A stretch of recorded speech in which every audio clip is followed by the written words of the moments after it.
All right, my first 100 miler. What a cool and humbling experience.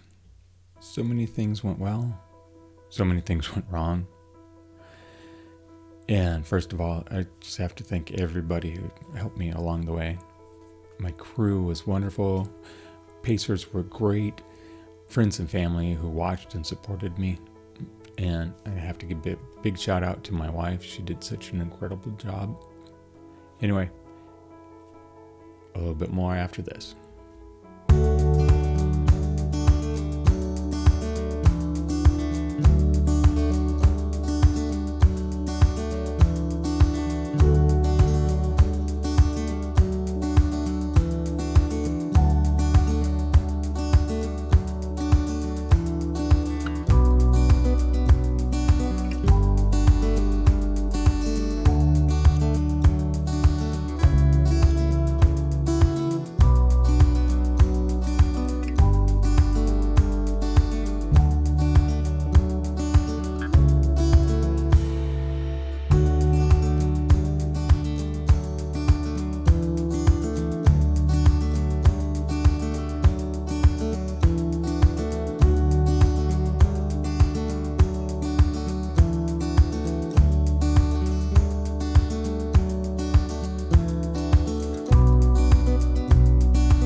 Thank you so much for tuning in. Just wanted to give you a little bit of an update of my 100-mile race, my first 100-mile race. I'll go ahead and give a spoiler now. I did complete. I ended up with a buckle. Such a wonderful experience. Like I indicated, my wife was so wonderful. She took care of my crewing for me. I really did feel like it was a NASCAR pit crew. She had me in and out of the stops. made sure that I was completely taken care of. My pacers were wonderful. Dan was somebody who was a very good pacer for me. He paced me overnight. He was voluntold basically that he was going to be my pacer. And he said, sure, why not? Took me through the nighttime over some of the terrain that was the farthest out there.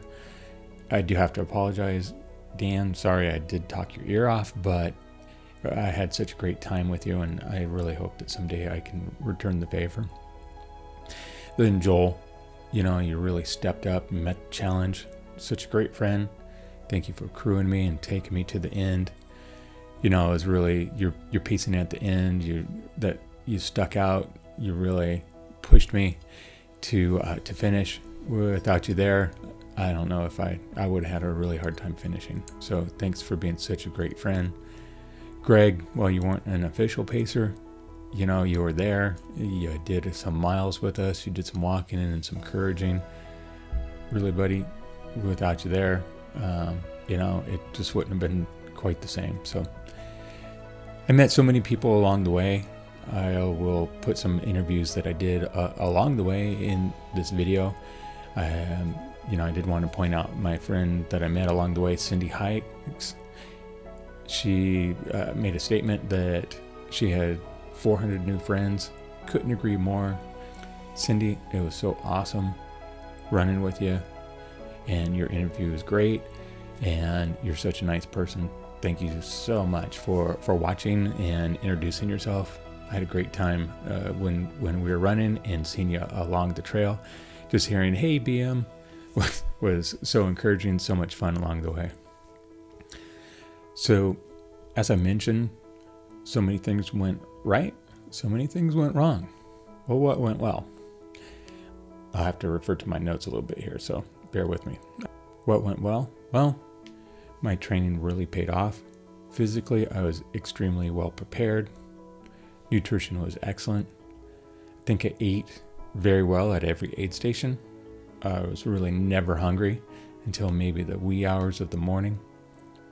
Hydration was perfect. Even in the coldest of night, I was still sweating a little bit, and everything was flowing very well. The weather was excellent. I was able to wear shorts the entire time. I didn't have to change into tights. I did have to put on a jacket or a sweater a couple times, but other than that, it was great. I was never really tired. I never felt like I needed to sleep.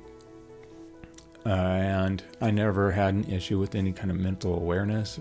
Never had any kind of hallucinations like people have talked about. It was, all in all, it was a fun run. What went bad? Well, around mile 30-ish or so, I started to develop an IT band issue on the right-hand side. Never had something like that before. Basically what happened is going on my downhills, started having a lot of problems. It was very painful to go downhill. I could run uphill, could run on flats, no issues. Another thing is I got poison oak super bad, pretty much in spots all over my body. I also ended up with an allergic reaction to butt paste. Ironically, the thing that's supposed to clear up the deep rashes, it was actually caused me a deep rash. My toes became extremely blistery. I'm used to some blisters, and I popped them along the way and took care of them. But because of my IT band issue, started changing up my stride, and my left toe took the brunt of the punishment. Basically, I had a big blister develop under the back of my big toenail, and at some point it blew out. It was pretty bad. I did try to remove that nail, and that nail was not coming off. The front part was still attached. It was not good. So for the majority of my race, everything balanced out. My strategies paid off, and I broke things down. For the majority of the race, everything balanced out. My strategy really paid off. What I did was I broke the race down into smaller sections. I chunked it down. Basically, I looked at how far apart were the aid stations. On average, they're around 10 miles or less. So my race was from aid station to aid station. And the other part is mentally I prepared myself that I wasn't racing against anybody except for myself. My only goal was really, I just wanted to finish. So these all paid off extremely well for me. Really kept within myself. Never was overly tired. I was having a great time. So as I mentioned, everything went great until it didn't. The real defining moment came towards the end. At about 8 miles from the finish, as I was saying, my toe was in extremely bad shape. It was in such bad shape that when I finally got to take a look at it, my face turned white and I almost barfed. It was so bad. There was really nothing left that I can do when I tried to treat it. And I honestly was just about to drop out. Actually, I did. I said, my race is over. And the problem was that we were about 4 miles out from anywhere where I could even quit. So kind of had to put the shoe back on. Couldn't wear my sock because my toe was so big and blistered and raw. So we had to walk to the next aid station if we were going to quit. During that time, my wife kept texting us saying, no, he can't quit and he can walk it. And my friend Joel kept encouraging me and just kept pushing me on. We knew we had to get out of there.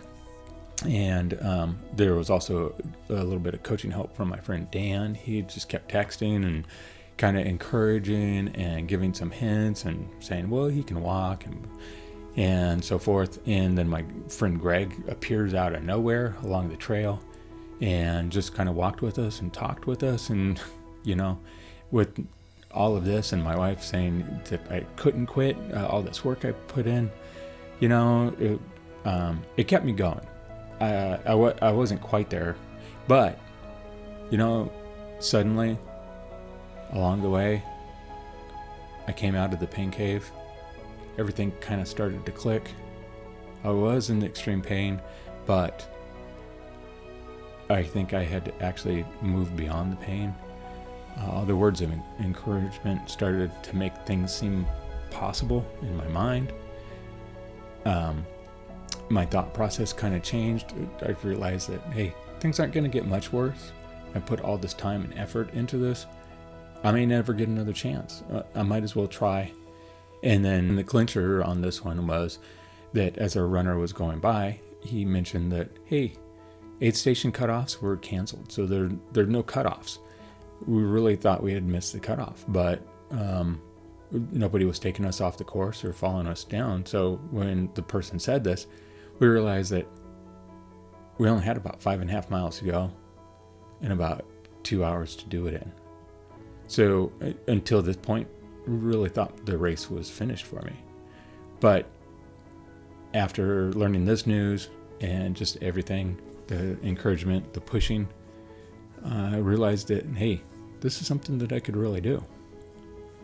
So with a little bit more help and encouragement from my friends, I was actually able to push on through all of this and earn my buckle with the time of 29 hours, 39 minutes, 17 seconds. This is normally at the end of a race, I really get pretty emotional about things. Everything just kind of starts to add up, but I just had nothing left to give at this point. I mean, you can see I'm getting emotional right now just thinking about it, but it was beautiful. It was great. Everything just came together and everybody was there for me. And I really appreciate the support. So while this journey has come to an end, it's only the beginning of my next journey. So until then, I hope to see you out on the trails. It's been beautiful. Thank you so much for tuning in and supporting me all this time. Go! It's all you! All right. Go get it! Go, go, go! Marina Machete from Auburn. Time! She had to leave her hometown to come all the down. Good work, brother. Just to get this finish. And now we have number 266, this is Paul Morrison. And you guys are coming home. This is Folsom, California resident Paul Morrison. Melina and Paul both finishing their first 100-mile run.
So hit marathon distance, 26.84 miles. Now we're hitting the infamous meat grinder. I've separated a little bit from my friends. There's a few people out around here. I'll see what I can do to meet somebody new.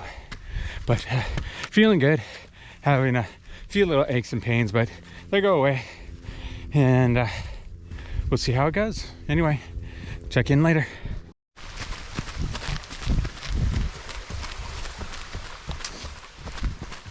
I've been recording from the beginning of the training, like every week, and trying to like be able to post, you know, what it's like to go from nothing to 100 pretty much.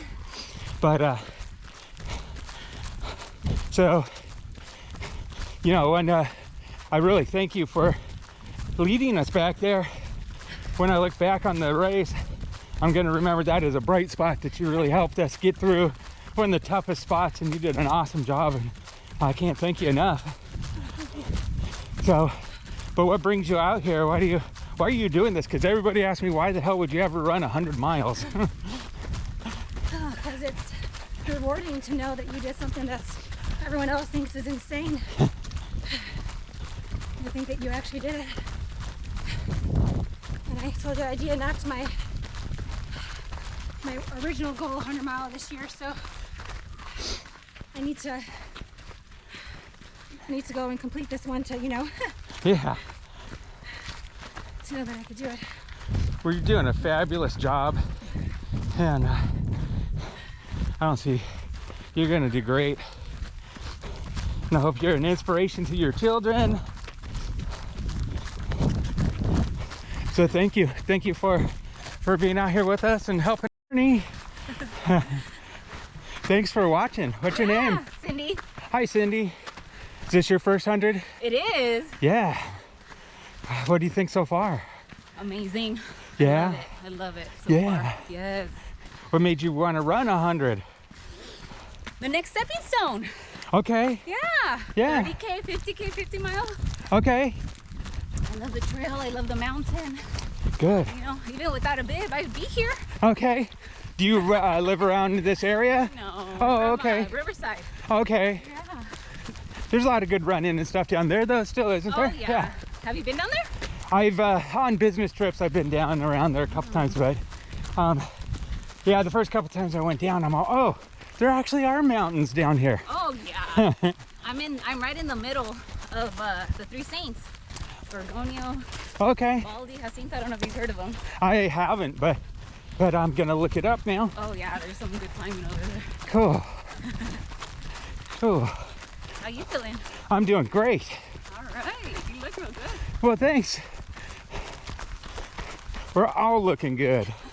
Yeah. My friend Carol back there, she helped pull us through the meat grinder. Oh, yeah. I was afraid I was gonna have to run it alone because I lost a couple of my friends, and then she caught up and really took us through. Yeah. Have your crew been taking care of you? Yeah, they've been phenomenal. Yeah. Yeah. Mine too.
Out here, Rio del Lago, mile 87. I've been walking for a good 15 miles because I'm kind of having trouble with my IT band. But even with that, should be able to finish on time, get a buckle, pretty little buckle, and about a mile from picking up Joel, probably closer to 2 miles, but we'll see. And that'll be a great lift. I've been out here by myself for a while. Dan did a great job and pulled me through the rough part overnight. And now, I don't know, it's probably around 3:34. And I've been keeping on pace pretty well. I'm pretty sure that the last few miles, probably last 5 miles, have been pretty far off pace. But, oh well. The only person I'm out here to please is me. I can care less if people are passing me. So, yeah.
is.